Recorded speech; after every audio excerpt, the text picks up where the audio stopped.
Okay, akkam jirtu hordoftoonni chaanaalii Haasumaan ta'a. Har'a viidiyoo tokko qabadhee isinii dhufeera. Viidiyoo kun akkamitti kompiitara keenya formaat gochuu dandeenyu kan jedhudha. Karaalee kompiitara keenya formaat gochuu ittiin dandeenyu keessaa tokko fileeshiidha.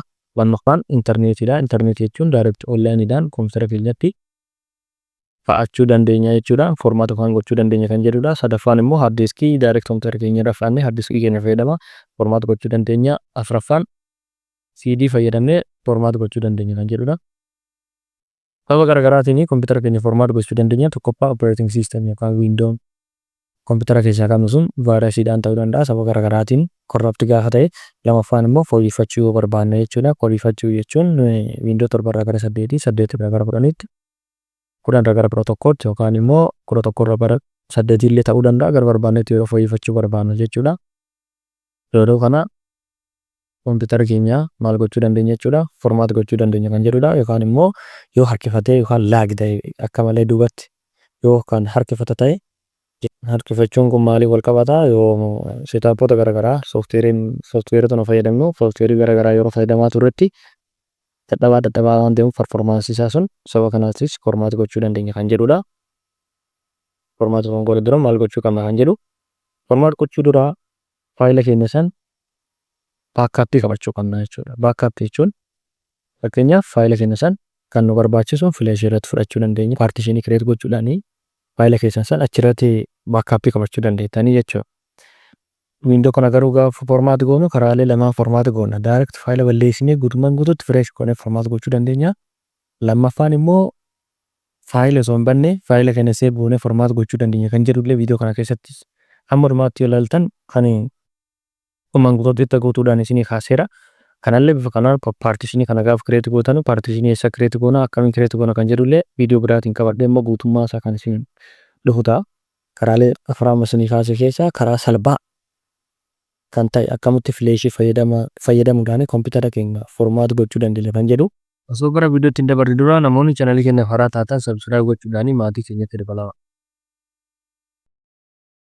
Jalqaba maal goona jechuudha. Fileeshii keenya sirriitti itti suuqna yookaan sirriitti itti siqna jechuudha.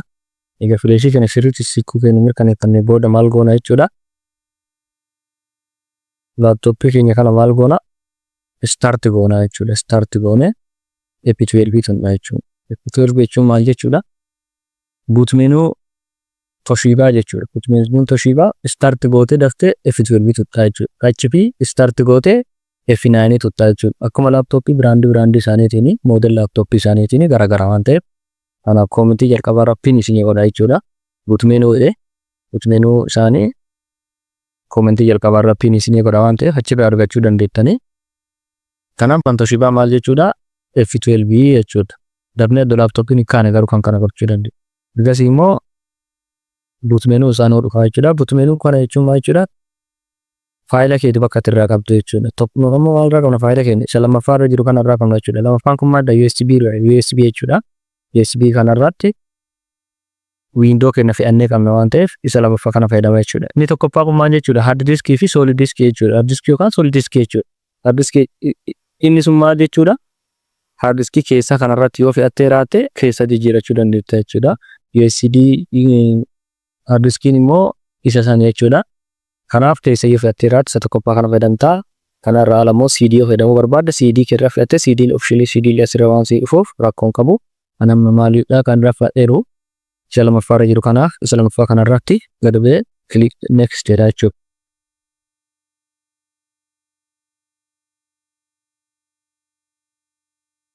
Kanaaf inni eegna jechuudha. Wanni biraatu tokko illee hin jiru. Kanaaf isa kanarratti maalidha? Inni jalqaba irra jiru kun laanguweejiidha. United States'idha. English United States.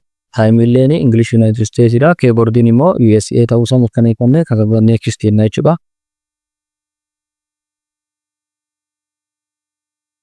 Install now. Kanaaf inni ammatti aanu maalidha?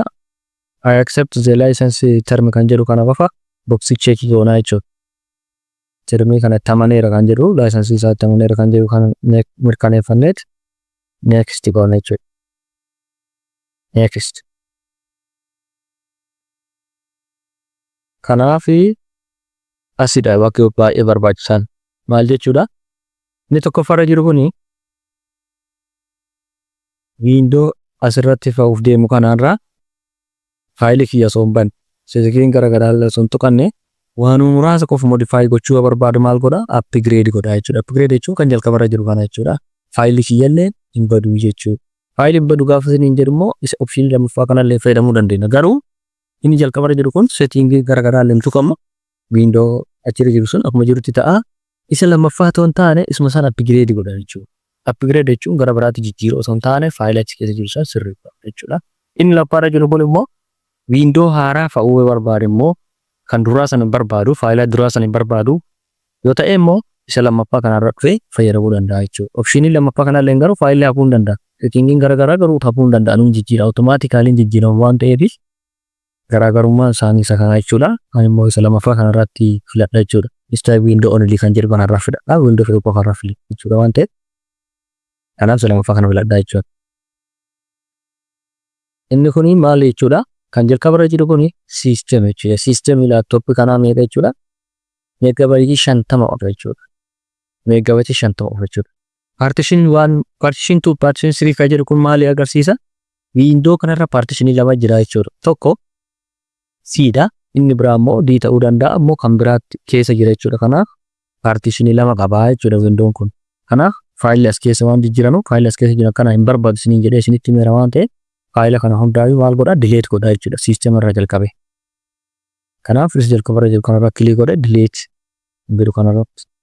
Isa lammaffaan immoo partition waan jedhu waan ta'eef isallee delete. Isa gara gadii kanallee click godhe delete godha. Kana booda hundisaa bakka tokkotti maal ta'eera bakka tokkotti deebi'a. Kana booda partitionii lama gochuun barbaachisaadha. Partitionii lama maaliif barbaachisaa jettanii yeroo tokko faayilii keenya osoo hin beekne corrupt gaafa ta'u bakka windowtti feene sun local C-dha. C irraa faayilii keenya gaafa corrupt ta'u yookaan faayilii window sun gaafa corrupt ta'u faayilii keenya automatically dhabu. Waan kana ta'eef maal godha partitionii lama fayyadamuun baay'ee barbaachisaadha. Focus D jennee yookaan immoo E jennee maqaa barbaannetti moggaasnee partitionii lama fayyadamuun baay'ee barbaachisaadha. Tokkorra fayyadamnee gaafa window sana corrupt ta'e faayila keenya san argachuu hin dandeenyu. Skill qabatan illee deemtan baay'ee rakkisaadha. Laptopii illee baay'ee hin waan ta'eef. Kana isa kana immoo bakka lamatti qoodne next jennee inni kan jedhu kanarratti dhufnee amma 750 kan jedhu kana qofa 715 kan jedhu qofa bakka lama qoodne 350 goone apply jenna. Okay. Kana booda partitionii lama ta'ee dhufa jechuudha. Sisteemaa loo qabatte ba'a. Partitionii adda addatti dhufa jechuudha. Kanaaf inni amma olii irra jiru kun maal ta'a? Partition 2 kan jedhu kuni kan window keenya irratti fa'u kan qophaa'e jechuudha. Unallocated space kan jedhu kuni ganaa seennee yeroo window kana feenee irraa baane kan gara partitioniitti ganaa baasnu malee kan amma baay'ee miti jechuudha. Kanaaf isa primary jedhu kanarratti window keenya fe'uun baay'ee barbaachisaadha. Primary kanarratti click goone next jennee window keenya immoo isarratti fa'ama jechuudha. Kanaaf next. Kanaaf kun waan isin tuttuqan qabu ofiisaatii waan laaka'u. Inni jalqabarra jiru kun copy window files jedha. Waan faayilii baay'ee delete gooneera waan ta'eef wanti copy ta'u baay'ee hin jiru. Inni isa lammaffaa kana jira kan baay'ee turu. Kun maaliif tura? Window keenya fa'aa jechuudha. Window keenya kan processing keessatti fa'amu isuma lammaffaa kanarra jirudha. Kana booda immoo buni erganni laakkaa'ee parsantii dhibbaadha ofiisaa right godhaa darba waan ta'eef homaa wanni isin rakkisu hin jiru wanni isin tuttan illee hin jiru. Step itti aanu irratti duratti siksee walitti deemna waan ta'eef kanaaf dura siksaa amma ta'e tokko dura siksaa inni ofiisaatii kana jallisanii yeroo laaltan maal godha right godhe haga dhumaa finish app kan jedhu kanarratti akka kanatti right godha waan ta'eef waan baay'ee nama rakkisu illee hin qabu. Kanaaf dura siksaa eegga dhumaatee maal jedha akkanatti isin dhufa. Kana yoo feetan restart na gootanii click gochuu dandeetta. Yoo ta'an immoo install illee restart na ofiisaatii godha waan ta'eef darbita jechuudha. Kana booda brand isaa akkasitti window jiru video kan dura sikseera waan ta'eef bakka barbaachisaa ta'etti baay'ee isiniif ibsuuf yaala waan ta'eef video nutti dheerata waan ta'eef dura sikseera. Dura filanneera jalqaba waan ta'eef hama filannaa jechuudha. United States kanarra filannaa next jenna jechuudha. Itoophiyaa waan hin jirreef. Kanallee keyboard layout kanallee United States ta'uu isaa mirkaneeffanna. Kana booda immoo yes. Keyboard layout immoo skip. Kanaaf basic dabarreera jechuudha. Kanaaf intarneetiidha. Intarneetiin kun maaliif naannoo neetwoorkiin hin jirretti fayyadamuu waan dandeettanii fi uumaa intarneetii wal qabachuun gaafatu. Inni immoo gaafa gara neetwoorkiitti dhufu wiindoo kana fakkaatu yoon isinii baase skip jettaniituma keessaa baata malee waamaa waan nama rakkisuun qabu. Kanaafuu ani neetwoorkii malee waan fayyadamuuf I don't have internet kan jedhu kanarratti kilii godhaa jechuudha. Kanaaf inni itti aanu immoo isa kana inni kunis baay'ee nama rakkisuun qabu. Continue with limited setup kan jedhu kanarratti kilii goona.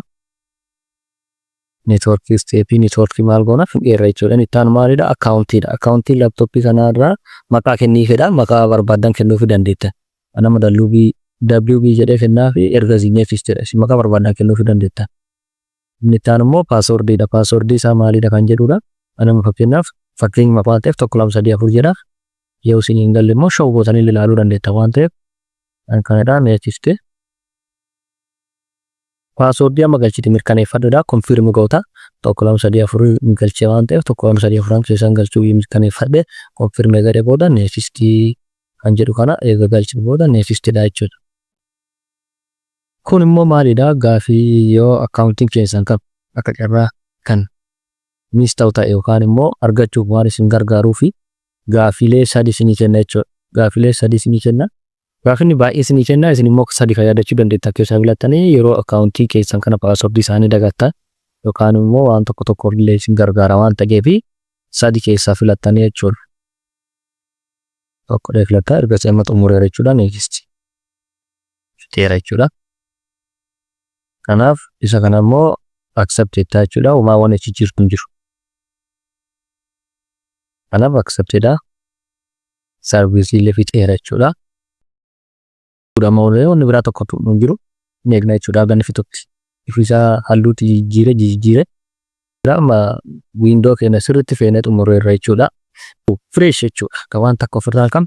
Waan inni qabamu ilaaltanii raawwatan Recycle Bin fi Microsoft Edge'dha. Microsoft Edge'n kun Internet Explorer jedha dur. Amma immoo garaanatti jijjiiradhu siin jedha. Kana Microsoft Edge kana jijjiiradhu siin jedha. Kanaadha wanni biraa addaa tokko hin jiru. As keessa wiindoo kun maal jechuudha? Fresh jechuudha. Wordii barreessitanis hin qabu. Ofirraa waan tokko hin qabu jechuudha. Waan inni qabu kana lamaan qofa waan ta'eef wordii keessan illee asirratti fayyaddu. Telegiraamii irratti ni godha jechuudha. Sitaappii too barbaachisanuuf kan akka wordii fa'aa sitaappii yookaan immoo kireetara garaagaraa isin fa'aa waan ta'eef achirratti ni godha waan ta'eef achirratti illee dabalatanii fe'achuu dandeettan waan ta'eef homaa wanni sirra akkas tokko illee hin jiru.